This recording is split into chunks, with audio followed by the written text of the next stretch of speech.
if y'all did watch it, just put y'all thoughts on what y'all saw.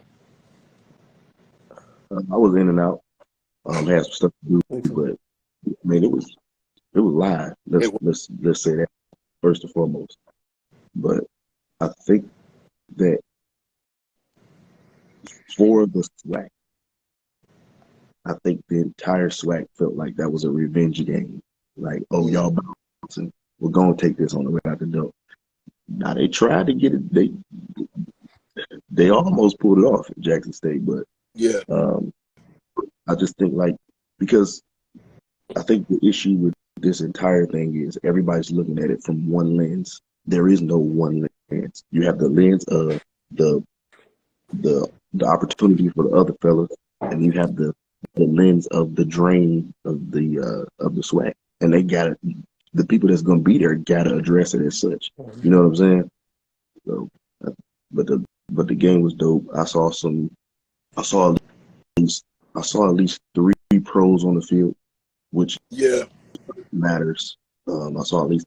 Ooh, did y'all see Frank Gore Jr. son? I mean Frank Gore Jr. By the way, in the other game. He was like, phew. I like the Thanks. I just like the passion. Like even after the game, you see players crying, and like I'm just saying, like you could tell they really care, man. Like this is. Like, I know that should be obvious, but nowadays people don't be caring. They just care about getting their next stat or getting to the NFL or whatever. But that was really they really wanted to win, bro. And that's what I like. Like, I won't lie, I did want to see Jackson State go out and compete against the best in the FCS, because I just want us to get our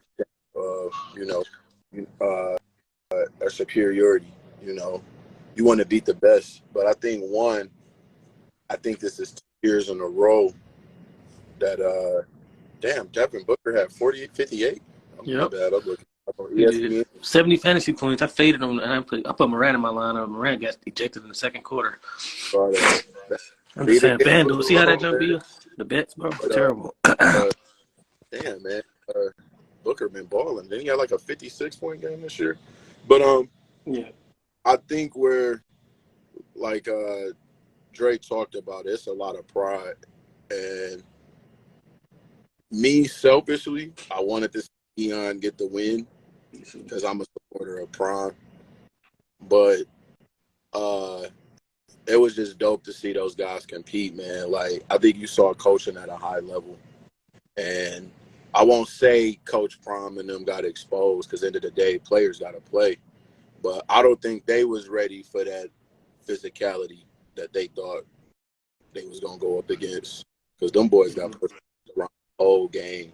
Like, when you had that type of time of possession and just some of the plays, and then I got to throw this out there too, the refs was trying to give Jackson State the game. It was a lot of questionable calls. I'm like, all right, I'm rooting for y'all, but I don't know about that.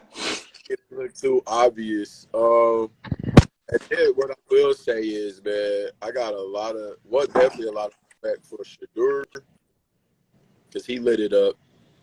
A lot of respect for Travis Hunter, because they tried him and he got beat on some plays and he got pushed down. But for you to be resilient, come with 2 touchdown catches, like, he's just a hell of an athlete.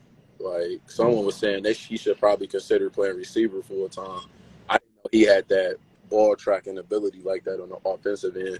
I just thought he was a hell of an athlete. But one thing I will say, I think North Carolina's Central's quarterback is a pro. I saw like some Cam Newton ability with him, and I hope he gets a shot in the league. I know he's a junior, is going to come back, but I was just really impressed with his poise and command he had on the game. Like, he just never got rattled, and he was just going out looking for contact, man. Like, that was some good stuff to see. Mm-hmm. That was dope.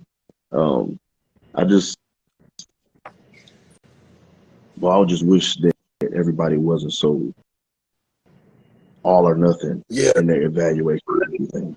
Like, dude, there's a complete story, man.